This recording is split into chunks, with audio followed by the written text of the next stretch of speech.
अन्यान्य यदुवीरों ने उन्हें सादर प्रणाम आशीर्वाद किया और उनसे पूछा कि आपके घर में कितने जन हैं। सत्राजित ने बताया, मैं हूं, मेरा एक भाई, मेरी एक बिटिया और मेरी एक पत्नी। मेरे भाई का नाम प्रसेनजित है, बिटिया का नाम सत्यभामा है और मेरी पत्नी। यही 4 प्राणी हैं हम। कुछ लोगों ने कहा, अच्छा जब ये मणि नित्य प्रति 8 भार सोना देती है तो आप इतना सोना क्या करोगे? ऐसा करें, यह मणि द्वारकाधीश को दे, तो जितना धन होगा वो प्रजा के काम में आएगा। किंतु यह बात सत्राजित को अच्छी कम लगी। उन्होंने सोचा, ये लोग मेरी मणि लेना चाहते हैं इसलिए ऐसा कह रहे हैं। वहां से उठे और चले। उनके चले जाने के बाद एक दिन ऐसा हुआ कि प्रसेनजित ने कहा, भैया आप नित्य प्रति इस मणि को धारण करके कहते हो, मैं आपका अनुज हूं, एक दिन मुझे भी दे देना।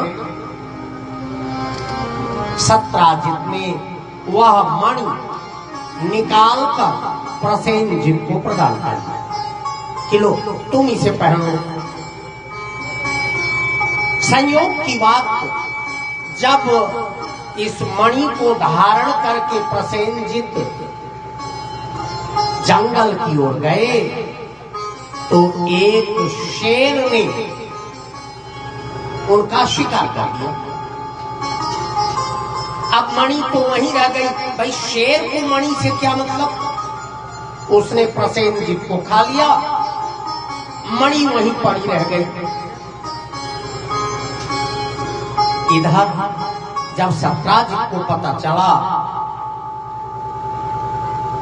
कि मेरी मणि गायब हो गई, मेरा भाई गायब हो गया, एक से किसी ने कह दिया, लगता है द्वारकाधीश उसी मणि के चक्कर में तुम्हारे भाई को गायब। कर्णान कर्णान जपे जना, एक कान से दूसरे कान, दूसरे से तीसरे कान, तीसरे से चौथे, पूरे द्वारिका में ये शोर हो गया कि द्वारकाधीश ने श्यमंतक मणि के लिए सत्राजित के भाई प्रसेनजित की हत्या करवा दी। जब भगवान को पता चला द्वारकाधीश को, तो उन्हें बड़ा दुख हुआ। उन्होंने कहा, मैं इसकी सच्चाई पता लगाऊंगा।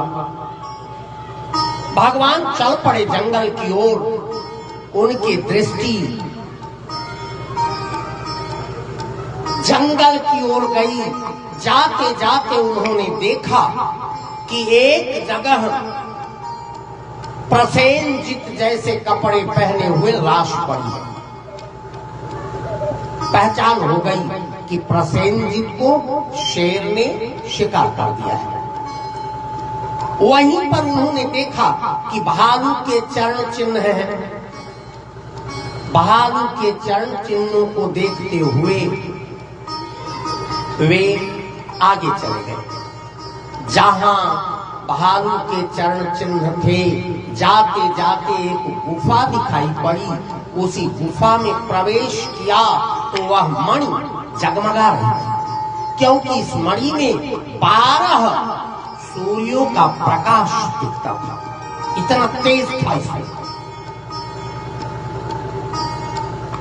शुक्र कहते राजा। इसके बाद भगवान ने उस मणि को ज्यों हाथ लगाया, त्यों ही बालिका चिल्लाई। जाम्बवंती उनकी बिटिया थी। जाम्बवंती चिल्लाई। जाम्बवंती के चिल्लाते ही जाम्बवंत जी कहीं से आ गए और आने के बाद घनघोर युद्ध द्वारकाधीश और जाम्बवंत का हुआ। द्वारकाधीश ने मार मार कर जाम्बवंत की एक एक नस ढील कर दी। शुकदेव जी कहते राजन, ये वही जाम्बवंत जी हैं जो रामावतार में सबसे बूढ़े सेनापति थे। एक बार जाम्बवंत जी ने भगवान श्री राम से निवेदन किया, प्रभु रामावतार में मैंने युद्ध तो किया, लेकिन कभी भी मेरे मन का, मेरी बराबरी का कोई योद्धा न मिला। और जब मेरी बराबरी का कोई योद्धा न मिला तो मेरे युद्ध की भूख बाकी रह गई। हाँ, एक बार मौका लगा था, लड़ने का मौका एक बार लगा था, लेकिन उस दुष्ट ने इतना अपमान कर दिया कि उसको जब याद करता हूं तो आज भी हृदय में वेदना होती। भगवान ने कहा, जाम्बवंत जी वो कब? जाम्बवंत जी ने कहा, जब पूरे रामा दल को मेघनाद ने नाग फांस में बांध रखा था, केवल मैं ही बाहर था। उस दुष्ट ने कह दिया, बूढ़ जान छड़ते नहीं ताऊ। उसने ललकारते हुए कहा था, जब मैंने ललकारा कि घननाद सावधान हो जा, तब उसने कहा तू बूढ़ा है, बूढ़ा जानकर तुम्हें छोड़ दिया, अन्यथा तुम्हें भी इसी में बांध कर वध कर देता। अच्छा, सच भी है, किसी बूढ़े को बूढ़ा कह दो। अब जयशंकर भैया को कोई बूढ़ा कह दे तो हमको तो हो सकता है तुमको दर्द तो होगा, किसी किसी को दर्द हो ही जाता है।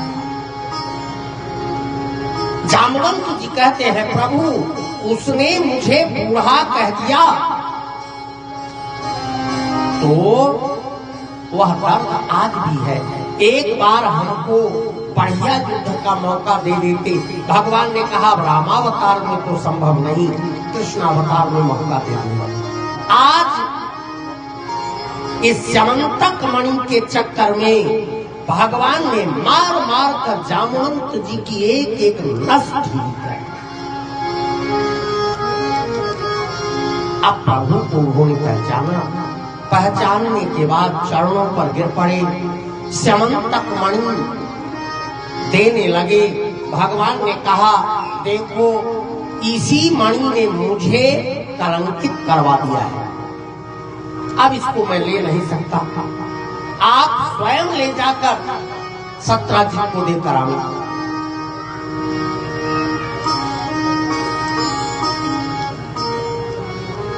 जाम्बवंत जी ने कहा, ठीक है, ऐसे नहीं लेंगे आप तो कोई बात नहीं, ये मेरी बिटिया जाम्बवंती, इसका हाथ आपके हाथों में देता हूं और ये मणि दहेज के रूप में देता हूं।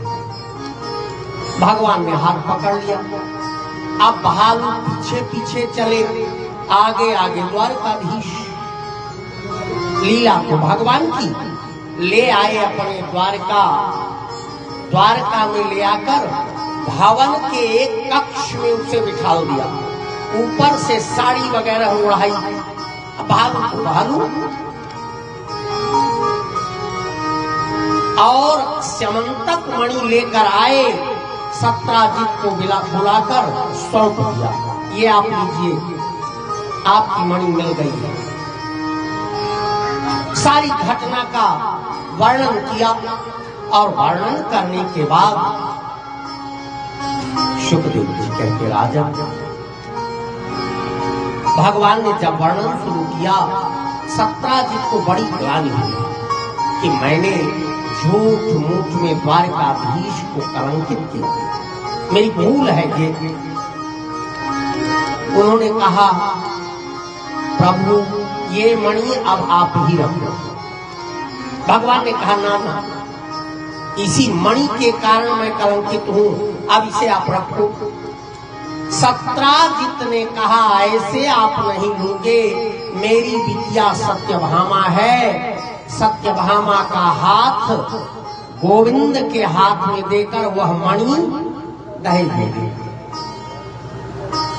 फिर भगवान के पास आई। द्वारकाधीश ने कहा सत्राजित इस मणि को अपने पास रखो, आप जितना सोना ये देती है उतना सोना द्वारका के राजकोष में नित्य जमा कर दिया करें, यही आपके इस झूठे कलंक का प्रायश्चित होगा।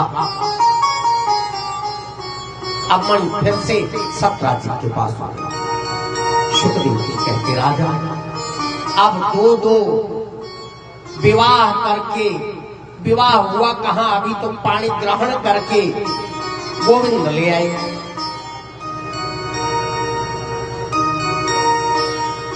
अब करें क्या, एक भालू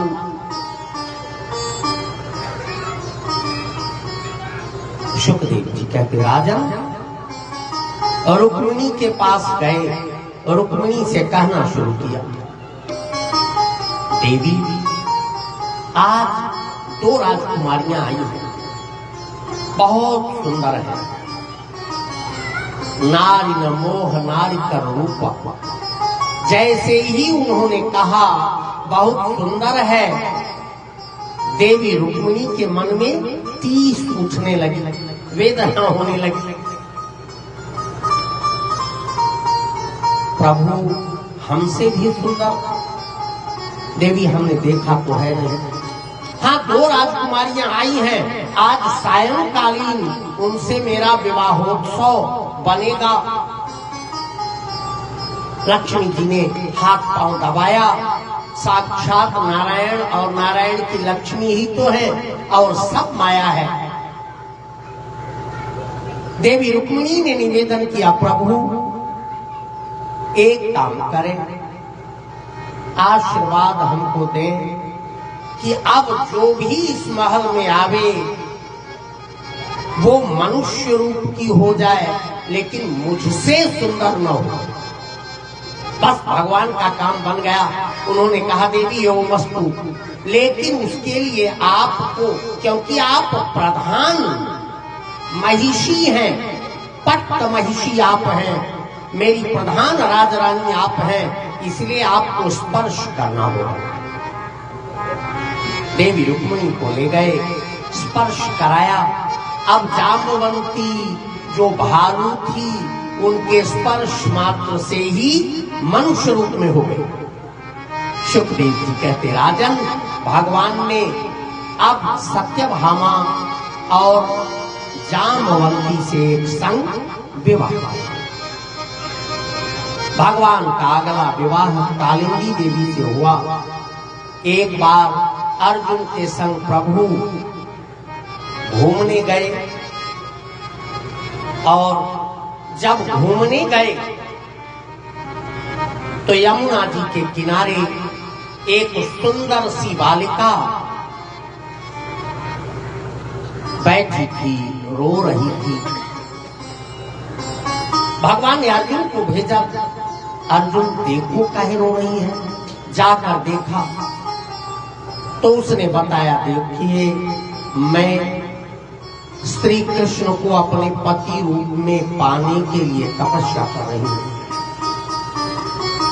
इसलिए मुझसे कुछ न बोले। भगवान को पता चला तो भगवान ने अर्जुन को साक्षी मानकर यमुना महारानी से भी विवाह किया। इसके बाद भद्रा मध्य देश के राजा की पुत्री थी। भगवान ने भद्रा से विवाह किया। लक्ष्मण मित्रवृंदा नागनजीती जो थी,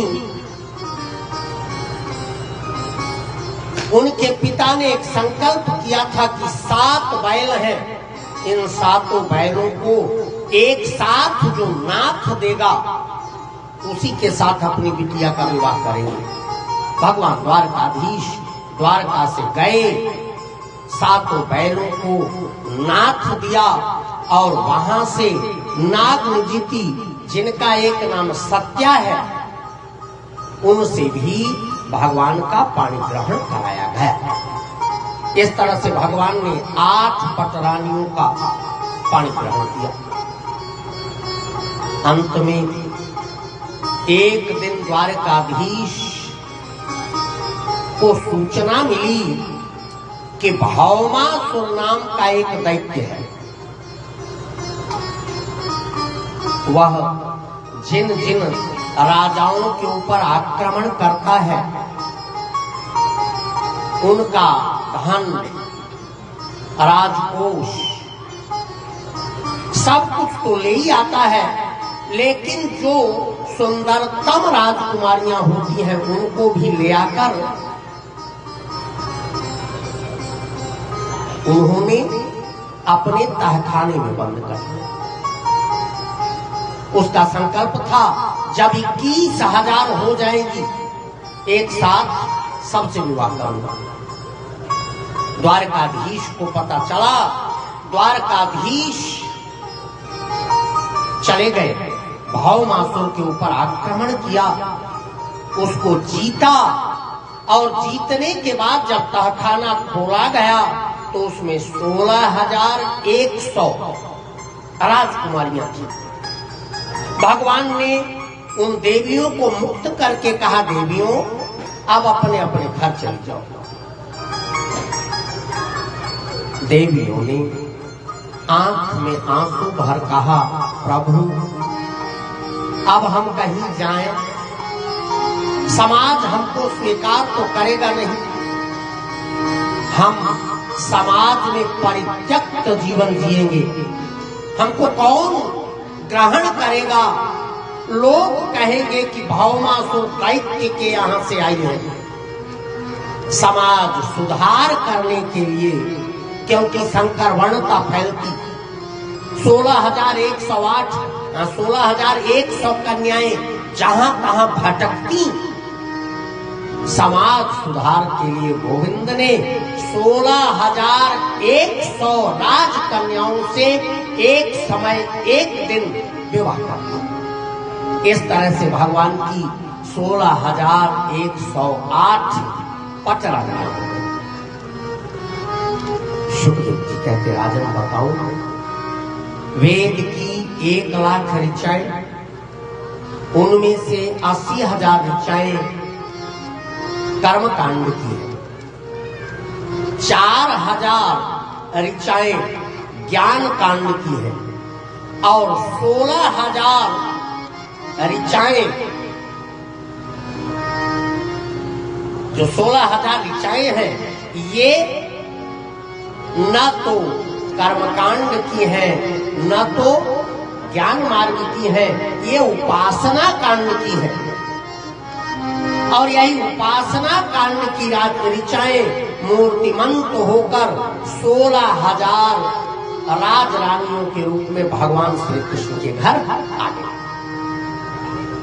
वेद की ऋचाएं मूर्तिमंत होकर भगवान की पटरानियां बन गई। महाराज परीक्षित ने कहा, गुरुदेव भगवान का वंश विस्तार भी हुआ? शुकदेव जी कहते, राजा हाँ, भगवान का वंश विस्तार हुआ ना। देवी रुक्मिणी से भगवान के पहला बेटा के रूप में प्रद्युम्न जी प्रकट भए। बोलिए प्रद्युम्न भगवान की जय हो।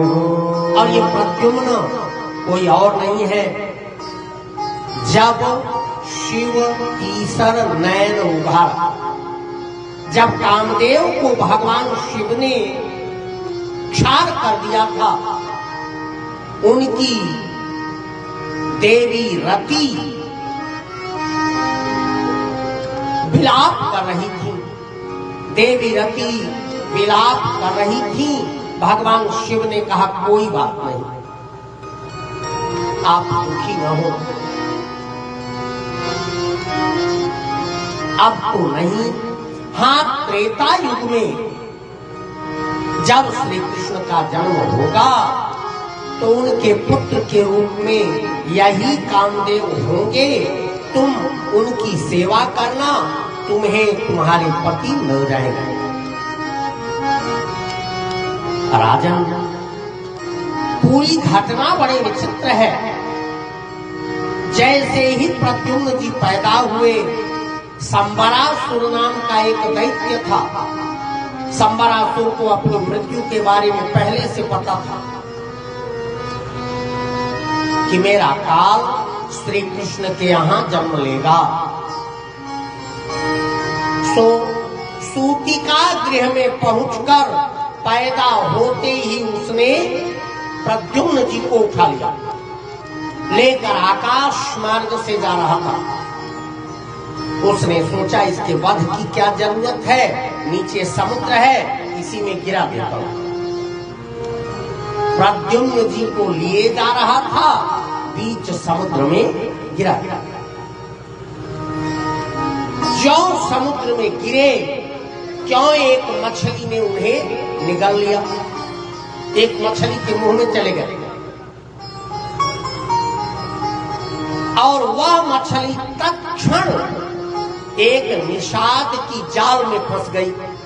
निषाद की जाल में फंसने पर वही मछली संबरासुर की रसोई में प्रसाद के लिए आ गई और वहां की रसोईया बहानामती अर्थात रति देवी, कामदेव की पत्नी, पहले से वहां रसोइये का काम कर रही थी। जो उनका पेट चीरा मछली का, उसी में से प्रद्युम्न जी निकल आए। बहानामती समझ गए। उसने उन्हें एक कमल में बंद किया और कुछ दिन के लिए कहीं भेज दिया।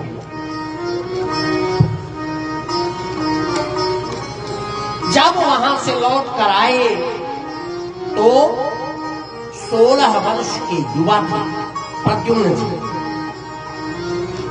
सुखदेव जी कहते, राजन आखिर ऐसा कैसे हो गया, कोई 1 साल का हो और 16 साल का दिखने लग जाए। ये वैज्ञानिक रहस्य है। जैसे हमारे सोलर सिस्टम में जो भी ग्रह बड़े हैं, जिनका परिक्रमण काल बहुत अधिक है, वहां का एक दिन पृथ्वी के कई वर्षों के बराबर है और जिनका परिक्रमण काल कम है, वहां जैसे चंद्रमा, पृथ्वी का एक दिन चंद्रमा के एक दिन से बहुत बड़ा है, क्योंकि चंद्रमा पृथ्वी का चक्कर लगाता है। जो सोलर सिस्टम में सूर्य का चक्कर लगा रहे हैं, अगर बृहस्पति पर किसी को भेज दिया जाए और बृहस्पति का एक दिन बीते तो वहां से लौटने पर यहाँ कम से कम 40 वर्ष बीत गए होंगे।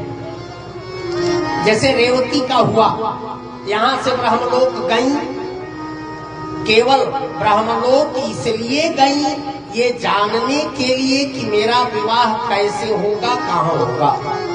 वहां एक क्षण रुक गई। जब वहां से लौटकर पृथ्वी पर आई तो सतयुग, त्रेता, द्वापर तक बीत रहा था। इसलिए उस बहानामती ने कमल में बंद करके इस शिशु को ऐसी जगह पर भेजा कि जब वो 1 वर्ष में लौट कर आया तो 16 वर्ष का युवा था। उसके व्यवहार से भगवान प्रद्युम्न को अड़चन हुई। उन्होंने कहा, आपने मेरा लालन पालन किया है, आप मेरी मां हैं, कामिनियों का सा व्यवहार आप क्यों करते? प्रणय निवेदन आप क्यों कर रही हैं? आप मेरी मां हैं। उसी क्षण कहीं से नारद जी आए नारद जी ने सारा पोल खोल दिया कि देखो ये रति है, आप कामदेव हैं, ऐसे वरदान हुआ, ऐसे शाप हुआ, आप पति पत्नी हैं। तब जाकर प्रद्युम्न जी ने स्वीकार किया। कितना बढ़ा ये तो गिनना संभव नहीं है। हाँ, 43 लाख आचार्य उनके परिवार के बच्चों को शिक्षा दिया करते थे। इतने अध्यापक थे जो बच्चों को पढ़ाएं। इतना बड़ा परिवार भगवान का था। महाराज परीक्षित ने कहा, गुरुदेव एक और बात बता दो।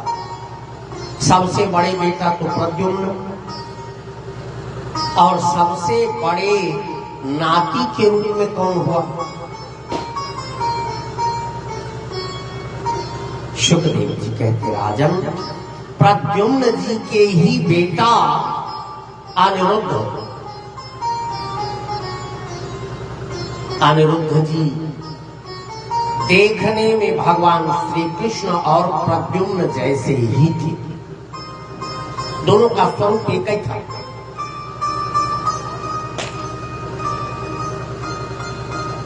सहस्राबाहु की पुत्री एक थी उषा, उनके साथ एक जादूगरनी थी चित्रलेखा, उनकी दासी थी। उनकी दासी चित्रलेखा ने एक बार ऐसे चित्र बनाते बनाते उषा जी को दिखाया। उषा ने इसी चित्र वाले को अपना पति स्वीकार कर लिया। खोजते खोजते जब श्री कृष्ण को, द्वारकाधीश को देखा गया तो वो तो बहुत बड़े थे उम्र में। प्रद्युम्न जी का विवाह हो चुका था। अनिरुद्ध को देखा गया तो अनिरुद्ध जी उसकी उम्र के थे। चित्रलेखा ने, जादूगरनी ने उन्हें सूतिका गृह से उड़ा लिया। भगवान श्री कृष्ण को पता चला, अपनी सेनाएं लेकर सहस्राबाहु के यहां आए। घनघोर युद्ध हुआ, क्योंकि वह नगर भगवान शिव से रक्षित था। भगवान शिव और द्वारकाधीश में घनघोर युद्ध हुआ और यहीं से ज्वर की उत्पत्ति हुई। भगवान शिव ने शिव ज्वर छोड़ा और भगवान श्री कृष्ण ने विष्णु ज्वर छोड़ा। राजन 27 तरह के ज्वर आपस में लड़ने लगे। अच्छा एक बात बताओ, अभी जो नए नए ज्वर माने फीवर, बुखार, जो नए नए बुखार फैल रहे हैं, चिकनगुनिया, डेंगू, कोरोना, ये सब शिव ज्वर के भाग हैं। ये नए नहीं है, पुराने तरह के हैं। अरे हम लोग केवल 2 ही 3 जानते थे, टाइफाइड हो गया, मलेरिया हो गया, यही बुखार हुआ करते थे। अब तरह तरह के बुखार होने लगे। और भागवत जी में लिखा है कि 27 विष्णु ज्वर और 27 शिव ज्वर। 54 प्रकार के बुखार का वर्णन तो पहले से है और हम जानते केवल 2 ही प्रकार के हैं। अभी 1-2 साल पहले, 3 साल पहले 2019 में हमने एक नए ज्वर को जाना जिसे कोरोना कहने लगे। एक प्रकार का ये भी ज्वर है। शुकदेव जी कहते, राजन शिव ज्वर की दवा केवल बेल का पत्ता है और विष्णु ज्वर की दवा केवल तुलसी का पत्ता। अगर नित्य प्रति तुलसी और बेल के पत्ते का काढ़ा पिया जाए तो आजीवन कभी बुखार होगा ही नहीं। लेकिन हमने अपने सनातन धर्म को कहां ले जाकर खड़ा कर दिया, इसका तो कोई पता ही नहीं। तुलसी का पत्ता, जब हम भोग पवाते हैं प्रभु को तो एक तुलसी का पत्ता डाल के खा लो। भगवान शिव को भोग लगाते हैं, एक बेल का पत्ता डालकर आप प्रसाद पालो, लेकिन हम ऐसा नहीं करते। जब तक सुई न लग जाए तब तक किसी रोग का निदान होता ही नहीं है। सुखदेव जी कहते राजन, अब भगवान ने शिव जी से कहा कि देखिए मेरे पौत्र को यह दुष्ट ले आकर अपने महल में रखे हुए हैं। भगवान ने कहा अब इसकी जिम्मेवारी मेरी है, मैं क्या करूं। भगवान ने कहा अगर इसका वध आप न करें तो जो करे करे। भगवान श्री कृष्ण ने कहा हाँ इसका वध नहीं करूंगा। उसकी 1000 भुजाएं काट कर केवल 2 भुजाएं कर दी। अब केवल 2 भुजा हो गई उसकी, और उषा और अनिरुद्ध का विवाह करके भगवान लेकर चले आए द्वारका। इस तरह से भगवान की दिनचर्या देखने के लिए नारद जी आए। नारद जी ने देखा अमित रूप प्रकटे उठते ही काला। भगवान के अनंत स्वरूप उन्होंने देखा और देखने के बाद भगवान से क्षमा मांगी। भगवान से उन्होंने निवेदन किया, हे प्रभु जैसे आपके परिवार की मर्यादा चल रही है ऐसे ही इस कथा को सुनने वालों के भी परिवार की मर्यादाएं चलती रहे। जो सत्राजित की कथा श्रवण करता है, देखें कथा के एक एक का महत्व है। जो समंतक मणि की कथा श्रवण करता है उसे भाद्रपद चतुर्थी के दिन देखे गए चांद का दोष मिट जाया करता है। नहीं समझ में आया? अरे ढेलहिया चौथ, पहले जे चौथी का चंद्रमा देख ले तो केहू के घरे ओरे पर उठा के ढेला फेंक, जब उगरिया दे तो कहे विषेक मिट गए। शास्त्रीय विधान में अगर हम सत्राजित और श्यामंतक मणि के महात्मा की कथा श्रवण करें तो भाद्रपद चतुर्थी के चंद्रमा को देखने का कलंक मिट जाता है, क्योंकि भगवान श्री कृष्ण ने चतुर्थी का चंद्रमा देख लिया था, इसीलिए सत्राजित ने उन्हें चोरी लगाई। बोल भक्तवत्सल भगवान की जय।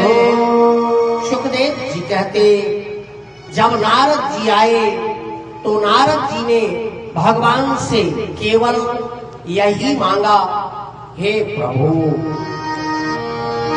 मांगा है मैंने श्याम से वरदान एक ही, वरदान एक ही, तेरी कृपा बनी रहे जब तक है जिंदगी। श्याम से वरदान एक ही, वरदान एक ही, तेरी कृपा बनी रहे जब तक है जिंदगी। है मैंने श्याम से वरदान एक ही, वरदान एक ही, तेरी कृपा बनी रहे जब तक है जिंदगी।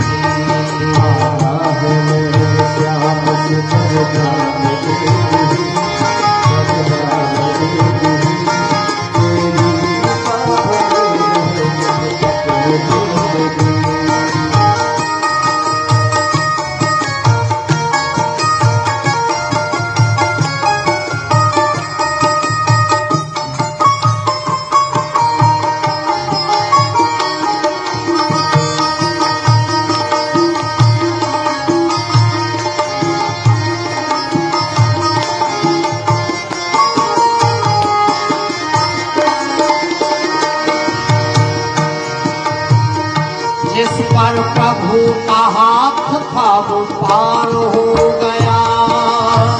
प्रभु का हाथ था वो पार हो गया। जो भी शरण में आ गया उद्धार हो गया। जो भी शरण में आ गया उद्धार हो गया। इसका भरोसा कभी नहीं, होगा कभी नहीं। तेरी कृपा बनी रहे जब तक है जिंदगी। इसका भरोसा श्याम पर कृपा कभी नहीं, कृपा कभी नहीं। तेरी कृपा बनी रहे जब तक है जिंदगी। बता है श्याम से मरता नहीं।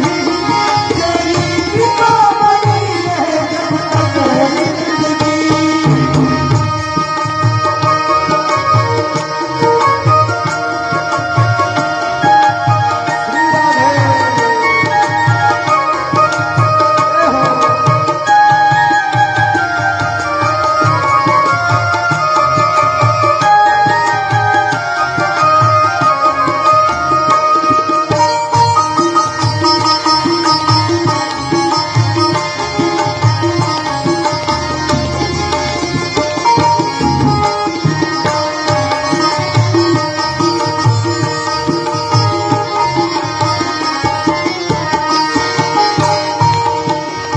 कोई समझ सका नहीं माया बड़ी अजीब। कोई समझ सका नहीं माया बड़ी अजीब।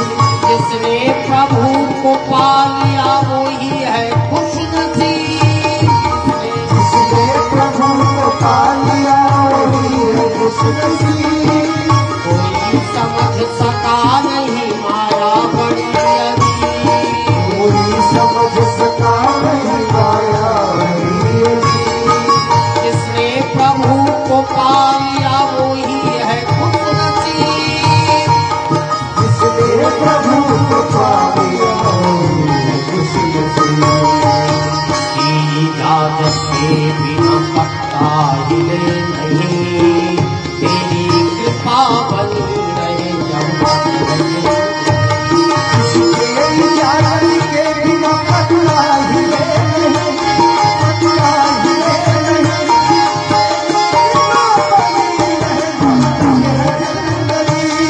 माला है मेरे श्याम से बलिदान लेती, बलिदान लेती। तेरी कृपा बनी रहे जब तक है जिंदगी।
कहते हैं लोग जिंदगी किस्मत की बात है, कहते हैं जिंदगी किस्मत की बात है, किस्मत बनाना भी मगर उसके ही हाथ है, किस्मत बनाना भी मगर उसके ही हाथ है।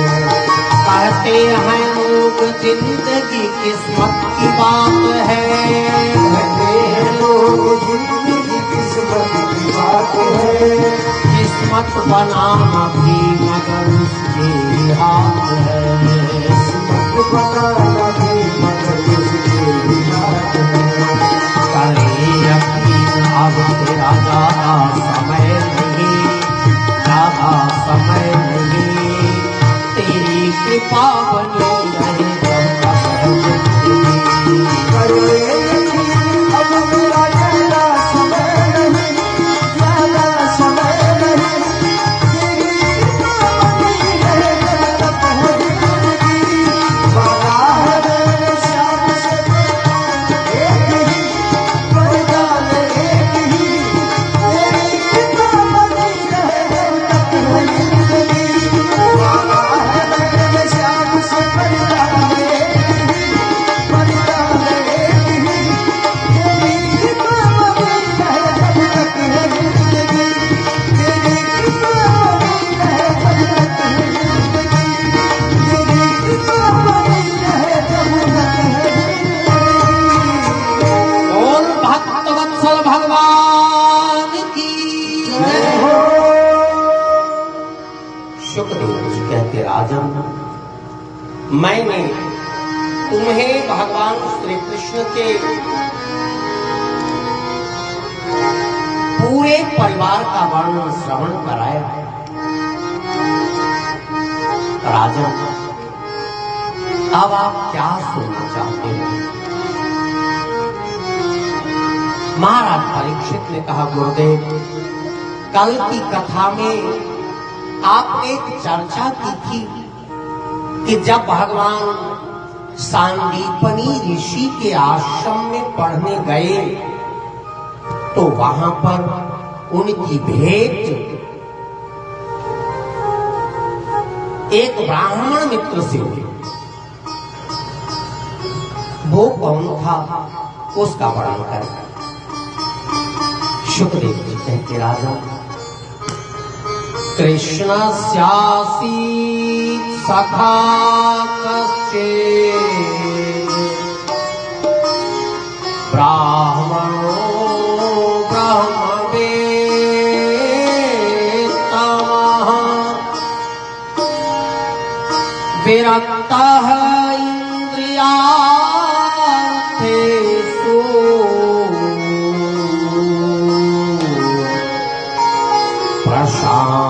प्रशान्तात्मा जितेन्द्रियः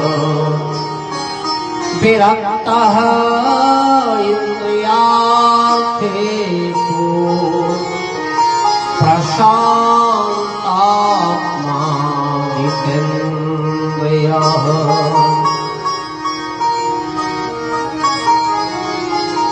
कृष्णस्यासीत् सखा कश्चित् ब्राह्मणो ब्रह्मवित्तमः। राजा, भगवान श्री कृष्ण के एक सखा था, ब्राह्मण थे, लेकिन बहुत अमीर थे। बड़ी अमीरी थी उनके जीवन में। काहे की अमीरी? ब्रह्मवित्तमः, खूब नाम जप करते थे। नाम जप का बैंक उनके पास बहुत।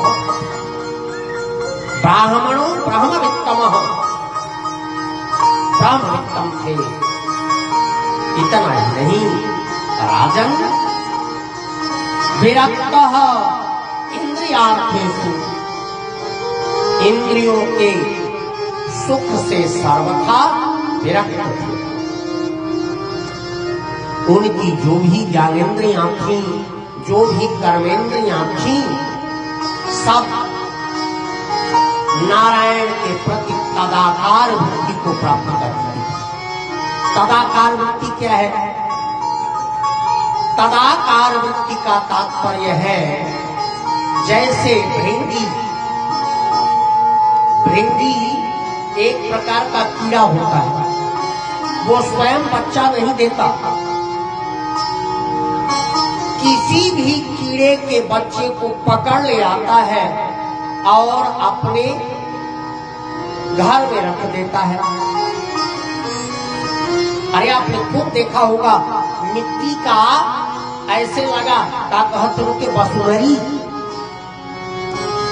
कौनो किवाड़ पर घरे में ऐसे माटी के घर बने तो वही में के बच्चा बैठे बसुनरी। भृंगी जो है वह स्वयं बच्चा नहीं देता, किसी कीड़े को ले आकर बंद कर लेता है और उसके ऊपर इतनी बार नाचता है, गुनगुनाता है कि जब उसमें से वो कीड़ा निकलता है तो भृंगी बन जाता है। सत्संगत का ये असर है। बताते हैं विरक्तः इंद्रियार्थेषु, प्रशांत आत्मा केवल शांत आत्मा नहीं, प्रउपसर्ग लगा हुआ है। प्रउपसर्ग का तात्पर्य है एकदम विशिष्ट रूप से जो शांत हो चुका है। There was no any critical mental thoughts into the mind of Sudama ji. कोई विचार नहीं था, कोई तृष्णा नहीं थी, शांत भाव था, प्रशांत आत्मा, जितेंद्रिय और जितेंद्रिय थे। नित्य प्रति भागवत भजन करना, नित्य प्रति ईश्वर की आराधना करना, ब्रह्म मुहूर्त में उठकर सनातन धर्म के नियमों का पालन करना, यही उनका जीवन है। भागवत जी में सुदामा जी का परिचय कराते हुए एक भी बार ऐसा वर्णन नहीं आता कि सुदामा जी गरीब थे। सुदामा जी गरीब नहीं थे, सुदामा जी अमीर थे, ये वर्णन आता है। ब्राह्मणों ब्रह्मवित्तमः, उनके पास भजन का धन खूब था, खूब भजन किया था उन्होंने आजीवन। शुकदेव जी कहते राजन, एक समय ऐसा आया जब सुदामा जी ने सप्ताह तक प्रसाद नहीं पाया। एक सप्ताह बीत गया,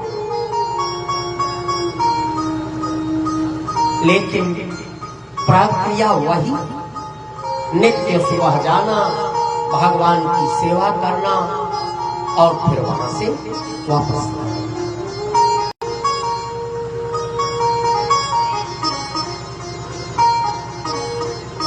शुकदेव जी कहते राजन,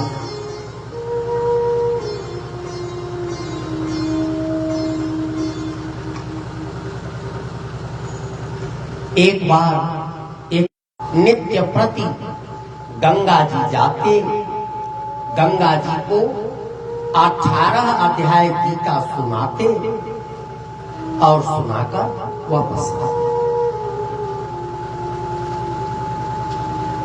पिछले कई दिनों से पंडित जी के घर कोई प्रसाद न बना। आज जैसे ही पंडित जी वहां से जाने लगे, उनकी धर्म पत्नी ने कहा, ब्राह्मण देव, घर में प्रसाद कुछ नहीं है। मेरी छोटे छोटे बच्चे ये तो भूख नहीं सहन कर सकते ना। पंडित जी ने कहा, देवी घबराओ, प्रसाद नहीं है। ऐसा कहते हुए अपनी धोती कंधे पर रखी, गीता की पुस्तक दबाई और चल पड़ी। गंगा जी के तट पर आए और जो गंगा जी के तट पर आए, स्नान किया, गीता सुनानी शुरू की। उसमें एक श्लोक आया, अनन्यास चिंतयन्तो मां जे जना पर्युपास्यते तेषां नित्याभियुक्तानां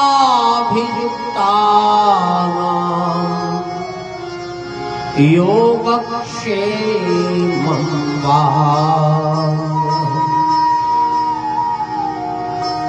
पंडित जी ने सोचा शायद ये श्लोक गलत है। अगर ये गलत न होता तो मैंने तो आजीवन गीता और गंगा की सेवा की है, मेरे बच्चे बिना खाए मरते। कलम उठाई, इस श्लोक को पूरा काला कर दिया कि नहीं, भगवान की ये प्रतिज्ञा ठीक नहीं है। सुखदेव जी कहते, राजा, उसी समय भगवान श्री कृष्ण ने कई घोड़ों पर असरफियां लादी, भोजन प्रसाद लादा, मिठाइयां लादी और लेकर चले गए ब्राह्मण देवता के घर। वो तो गए हैं गंगा जी। वहां जाकर उन्होंने उनकी धर्म पत्नी से निवेदन किया, देखिए ये ब्राह्मण देवता ने भेजा है, आप रख लीजिए। बेचारी ब्राह्मणी भी सदकर्म करने वाली थी।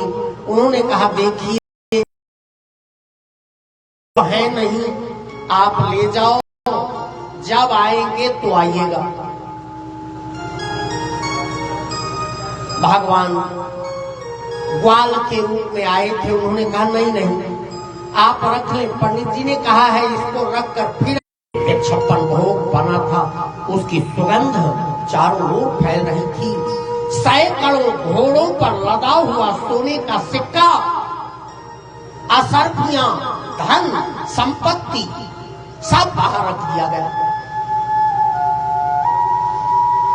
जब वह ग्वाल जाने लगा तो ब्राह्मण की पत्नी ने उनसे पूछा कि अगर आएंगे तो मैं क्या बताऊंगी कि ये कौन दे गए। भगवान ने कहा, देवी जब वो आए ना, उनसे कहना जिसके मुंह पर आज कालिख लगा था वही दे गए। ब्राह्मण देवता आए, सुगंध निकल रही थी। देवी ये सब, देवी ने बताया, देखिए ये 50-60 बोरे रखे हैं, सब में सोने की असरफियां। कौन दे गया? देवी के मुंह से निकल आया, मैंने बार बार मना किया, मैंने उनसे कहा था कि आप इसको ले जाओ, ब्राह्मण देव आएंगे तो दे जाइएगा, लेकिन वो वही दे गए। ब्राह्मण देव की आंखों से आंसू झरने लगे। अरे राम राम, मैंने वो श्लोक गलत समझा था। फिर दौड़े दौड़े चले गए गंगा जी के। उन्होंने क्षमा मांगी और क्षमा मांगकर कहा, मां गंगे मुझसे भूल हुई, द्वारिकाधीश है ना, तुम्हारे पति के बचपन के मित्र हैं।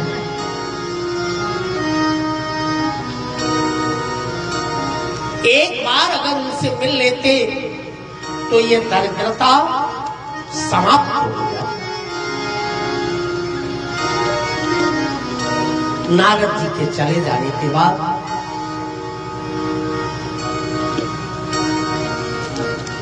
जब सुदामा जी आए, उनकी पत्नी ने पूछा ब्राह्मण देव, द्वारकाधीश आपके मित्र हैं, ये बात आपने हमसे कभी नहीं बताई। देखो, सुदामा जी को प्रशांत आत्मा काहे कहा गया? आज हमारे साथ कोई आए, कोई मंत्री, जंत्री, खंत्री, अगर वो थोड़ा सा शक्तिशाली है, धनी है, बाहुबली है, तो हम करते क्या है? बड़े प्रेम से उसके साथ एक फोटो बना लेंगे और उसे अपने बैठक में टांग कर, अगर किसी की दृष्टि भी न जाए तो सबसे पहले बताएं, देखिए मंत्री जी के साथ मैंने चाय पी। लेकिन सुदामा जी प्रशांत आत्मा कैसे हैं? बचपन का लंगोटिया यार श्री कृष्ण, लेकिन उनकी पत्नी तक को आज तक भनक न लगी कि द्वारकाधीश उनके मित्र हैं। आज सुदामा जी के कहने पर जब उनकी पत्नी ने उनसे पूछा, तब उन्होंने कहा, देवी हाँ मेरे मित्र हैं, लेकिन आपने हमको बताया नहीं। बोले बताने की कोई आवश्यकता नहीं समझी, और जब बताने की आवश्यकता नहीं समझी तो उसकी आवश्यकता क्या है? उनकी पत्नी ने कहा, एक निवेदन करती हूं, एक बार आप द्वारकाधीश से मिल आते, यदि मिल आते तो बड़ा अच्छा हो।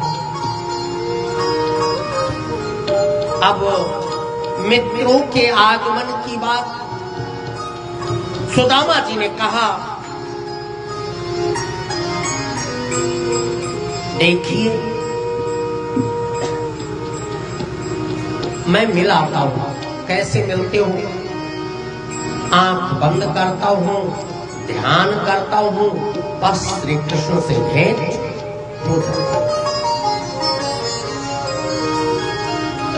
उनकी पत्नी सुशीला ने कहा, देखिए मैं आपकी धर्म पत्नी हूं और यहाँ मनसा के पुण्य और पाप सबके अपने अलग अलग हैं, लेकिन प्रत्यक्ष शरीर से किया गया पुण्य और पाप, इसमें आधे की हकदार मैं हूं और मेरे में आधे के हकदार आप हैं।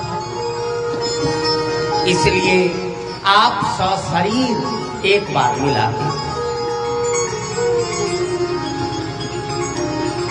सुदामा जी ने कहा, देवी आप जानती हो कुछ स्थान ऐसे हैं जिनसे मिलने के लिए ऐसे नहीं जाना चाहिए। कहां कहां? मित्रे पुत्री तथा गुरुवः। मित्र से, अगर मित्र से मिलने जाए तो कुछ उपहार लेकर जाए। पुत्री बेटी से मिलने जाए तो कुछ उपहार लेकर जाए। गुरुवः, गुरु ब्राह्मण संत पुरोहित से मिलने जाए तो कुछ उपहार लेकर जाए। भगवान से मिलने जाए तो कोई पुष्प या तुलसी का पत्ता, बेल का पत्ता, दूपम फलम तोयम, जो कुछ आपके पास है वो लेकर जाए। मंदिर में खाली हाथ कभी नहीं जाना चाहिए, कुछ लेकर जाए। दुर्वा ही सही, ऐसे स्थान पर हैं आप जहां आपको कुछ नहीं मिलता, एक दूब खो, वो मेरी व्यवस्था है। देवी अगर उपहार की व्यवस्था करोगी तो चला जाऊंगा। अब तुम कहती हो जीवन में कभी तुमने कहा नहीं है, लेकिन पहली बार कह रही हो तो चला जाऊंगा। फिर सुशीला निकली, 4 घरों से 4 मुट्ठी चावल मांग लाई।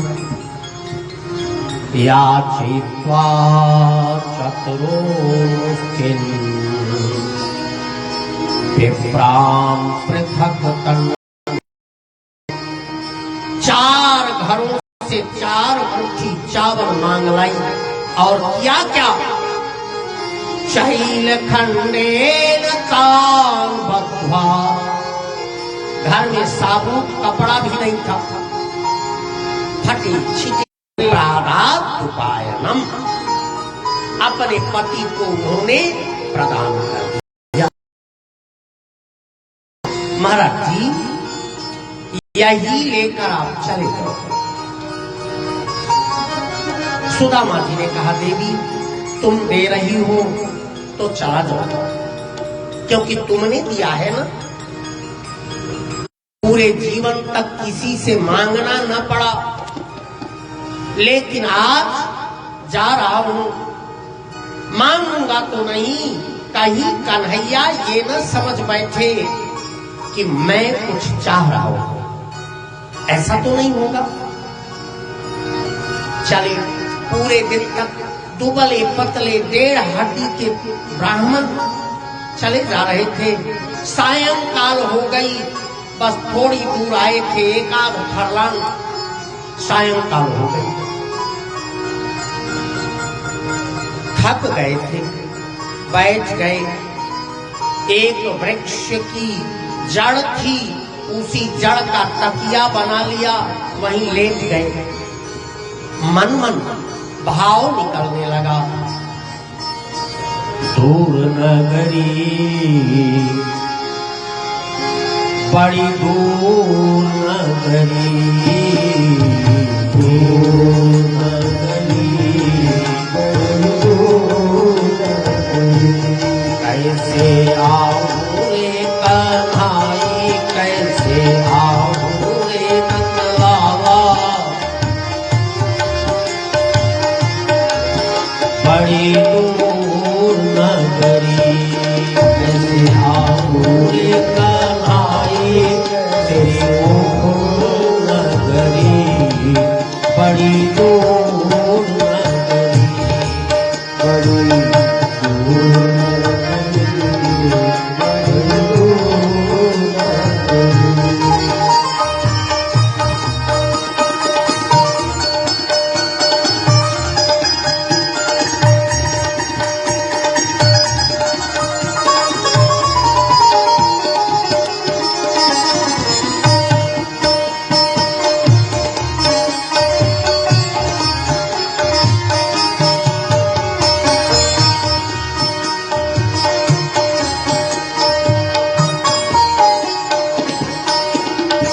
जमुना जल आऊं कान्हा, पायल मुरी बाजे, जमुना जल आऊं पायल मोरी बाजे, जमुना जल आऊं कान्हा, पायल मुरी बाजे,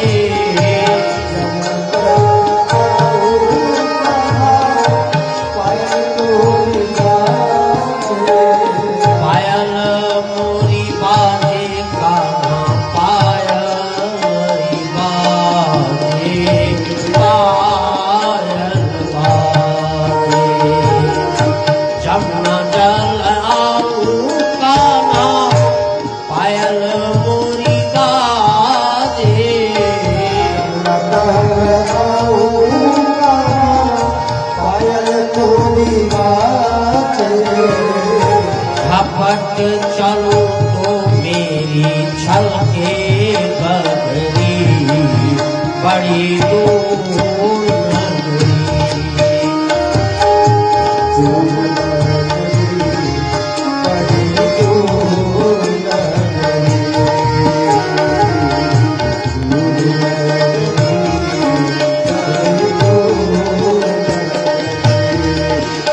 सखी संग आऊं कान्हा लाज मोहे लागे।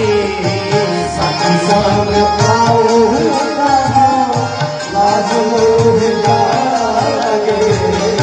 अकेले आऊं तो भूल जाऊं गगरी बड़ी दूर गगरी।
तेरी नगरी में कान्हा चोर बसत है।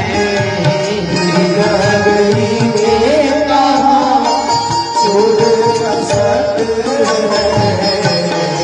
चोर बसत है कान्हा चोर बसत है। चोर बसत चोर बसत है कान्हा चोर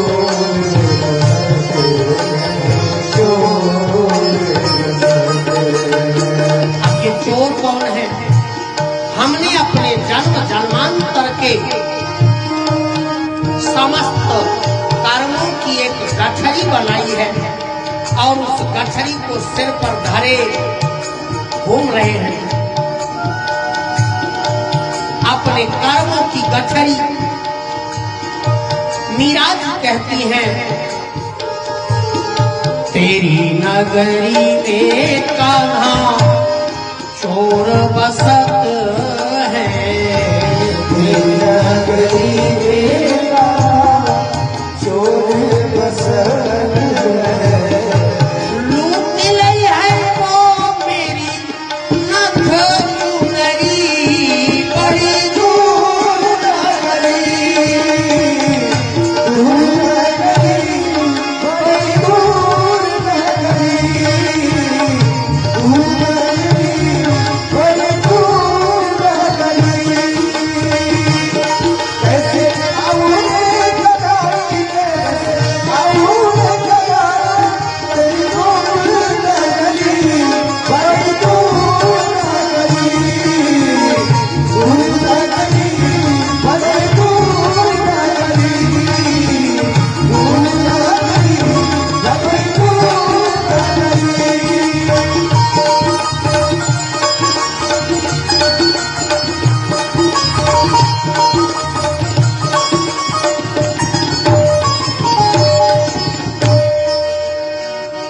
बोल भक्त वत्सल भगवान की जय हो।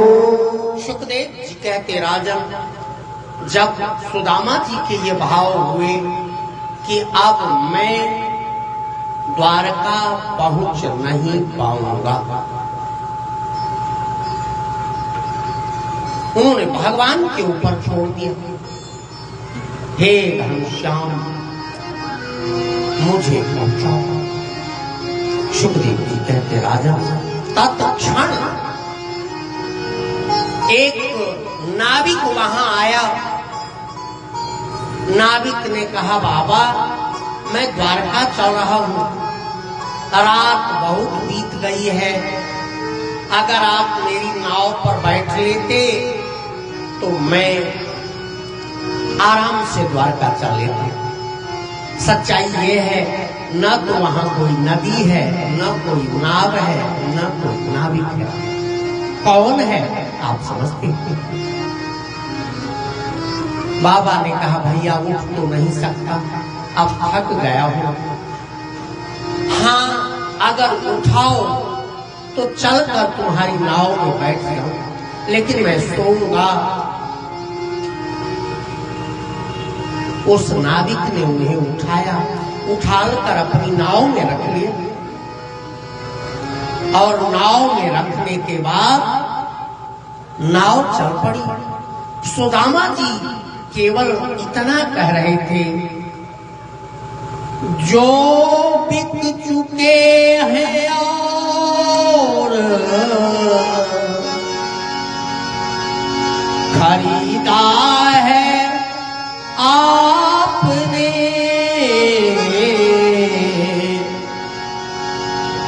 अब वो गरीब गए थे, द्वारे न जाएंगे, अब वो गरीब गए, द्वारे न जाएंगे, अब वो गरीब गए थे, द्वारे न जाएंगे, अब वो गरीब गए, द्वारे न जाएंगे,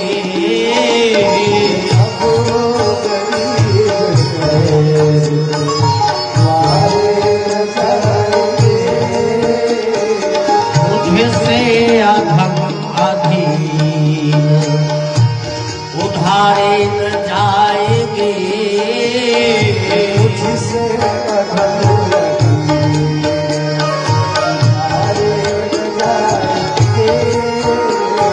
तो आप दीन बंधु पुकारे न जाएंगे, हो आप दीन बंधु पुकारे न जाएंगे, मुझसे अधम अधीन।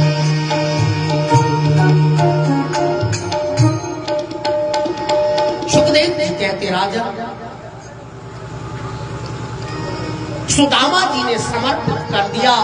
पूरे रात तक नाव जाती रही। अरुण शिखा ध्वनि कान, जब प्रातःकालीन बेला के पक्षी चहचहाने लगे तो सुदामा जी की नींद टूटी। और जब सुदामा जी की नींद टूटी तो उन्होंने देखा बिहान गाया जा रहा था। बिहान गीत माताएं, पुरानी माताएं भोर में गाया करती थी। पता नहीं नई बहनों को पता है या नहीं, बिहान एक गीत होता था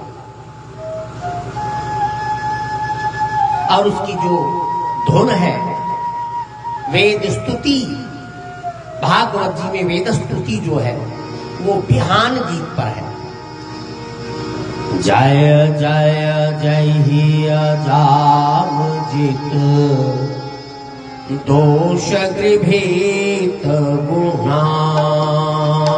जय जय जय ही जाम जित, दोष गृभीत गुणान। ये बिहान गीत है।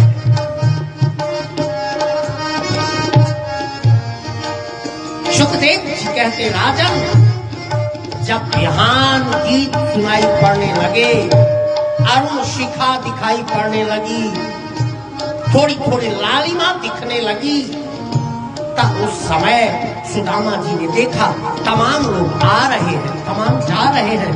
एक को रोक कर उन्होंने पूछा, भैया मैं द्वारिका जाना चाहता हूँ। एक ने रुककर बड़े प्रेम से प्रणाम किया और प्रणाम करते हुए उसने कहा, बाबा आप द्वारिका में हैं। सुदामा जी तो घबरा गए, अरे मैं सो रहा था, द्वारिका पहुंच गए इतनी जल्दी। अच्छा बाबा एक और बात बताते जाओ, यहाँ जो मेरा कन्हैया रहता है उसका महल कहाँ है? उसने हाथ जोड़कर प्रणाम किया, बाबा ये कन्हैया कौन है मुझे नहीं पता। सुदामा जी ने अब परिचय दिया, अरे जो यहाँ के राजा हैं द्वारकाधीश, वही मेरा कन्हैया है। अच्छा तो ऐसे कहिए ना, राजाधिराज श्री श्री 1008 यशोदा नंदन नंद नंदन राज राजेश्वर रास रासेश्वर श्री कृष्ण चंद्र जी महाराज। सुदामा जी ने कहा, भैया शरीर में अब इतनी शक्ति कहां जो मैं इतने नाम लूं। हाँ, जिनको आप कह रहे हो उसी का महल कहां है ये बताओ। उसने फिर हाथ जोड़कर निवेदन किया, भगवान आप उन्हीं के मुख्य द्वार पर खड़े हैं। सुदामा जी प्रसन्न हो गए। भागवत जी में तो वर्णन आता है कि सुदामा जी सीधे चलते हुए देवी रुक्मिणी के अंतःपुर में चले गए, क्योंकि भगवान श्री कृष्ण के यहाँ संतों ब्राह्मणों को रोकने का विधान नहीं था। वे सीधे अंतःपुर तक जा सकते थे। सुदामा जी चले गए, किंतु हिंदी के कुछ कवियों ने बड़े सुंदर भाव संजोए हैं, आइए उनको भी साथ लिए चले। दरवाजे पर खड़े सुदामा जी ने वहां के द्वारपाल से कहा,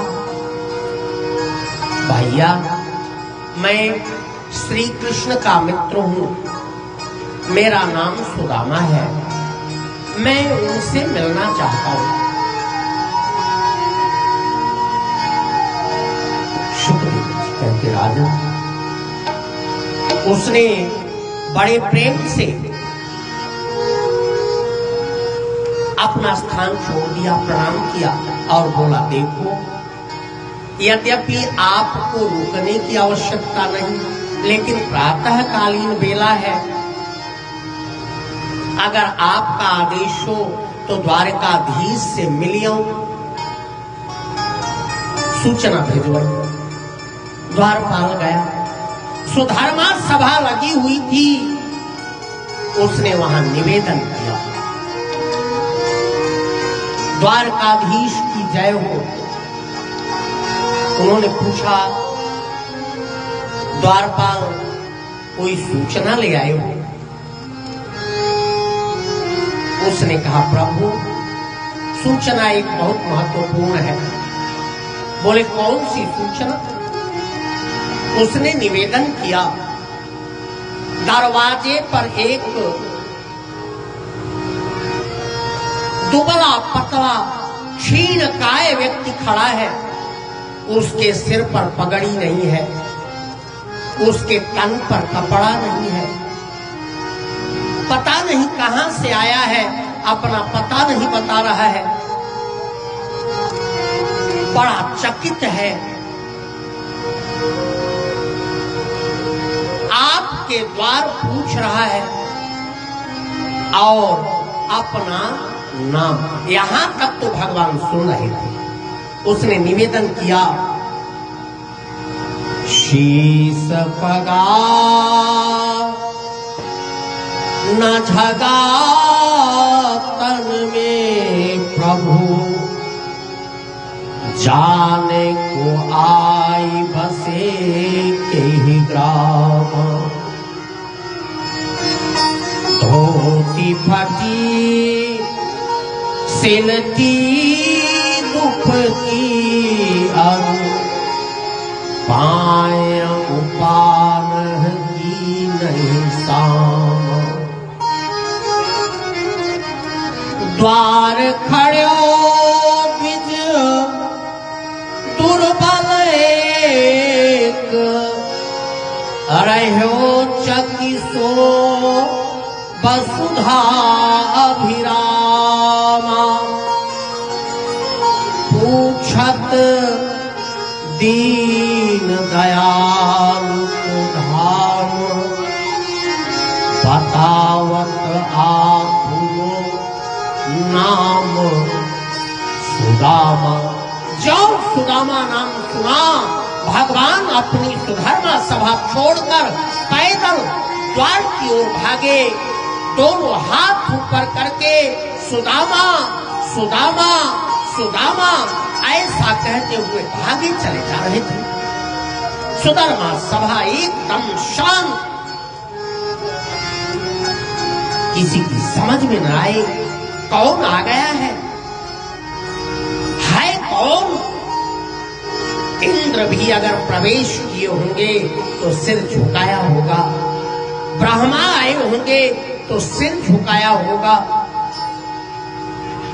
द्वार पर ऐसा कौन आ गया जिसको लेने के लिए द्वारकाधीश पैदल पैदल बिना पदक प्राण के भागे जा रहे हैं। सुदामा जी द्वार पर खड़े होकर सोच रहे थे, क्वाहम दरिद्रो पापिया क्वा कृष्ण श्रीनिकेतन। कहा मैं पापी दरिद्र ब्राह्मण और कहा श्री कृष्ण द्वारकाधीश। ऐसा राजा क्या मुझे वृद्धावस्था में पहचान लेगा? वो मेरे बचपन का मित्र था, कभी भेंट नहीं भई।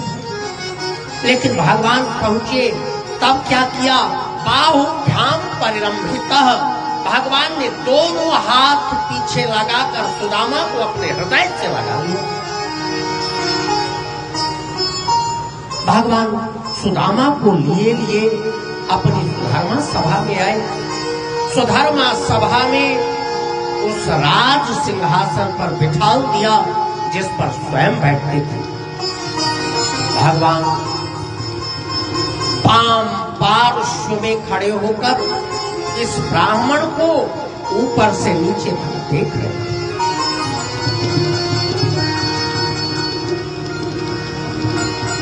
देवी रुक्मिणी आई। भगवान श्री कृष्ण ने कहा, देवी लक्ष्मी, सुवर्ण कलश में आकाश गंगा का जल ले आओ, मुझे इस ब्राह्मण के पांव धोने हैं।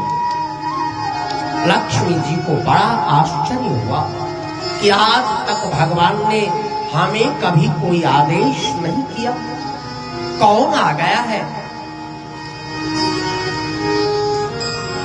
किम अनेन कृतं पुण्यम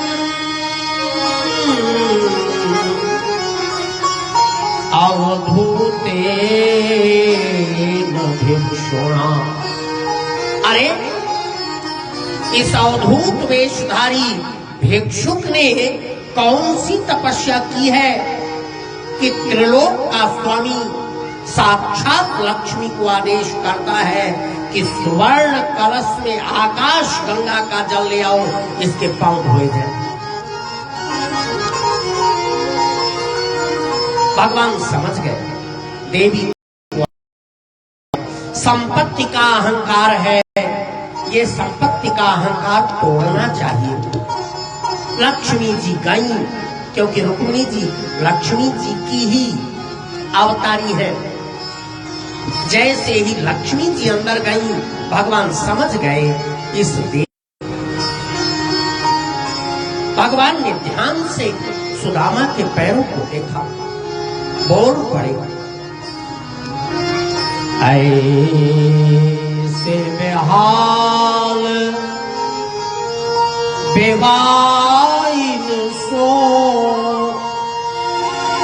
पग कंटक जाल लगे पूरी जोई। हाय सखा दुख पायो महा तुम, आए तैन कि तय दिन कोए। क्योंकि भगवान श्री कृष्ण जानते थे जो चने गुरु माता ने प्रदान किया था, इस रहस्य को भगवान श्री कृष्ण जानते थे, अब कोई नहीं जानता। लोगों ने तो यही सोचा गुरु माता ने चने दिए हैं और सुदामा जी ने अकेले खा लिए, कृष्ण को नहीं दिया। होता यह है, तालभ्य नाम के एक ब्राह्मण थे, उन्होंने चने रख छोड़े थे, चने रख रखा था,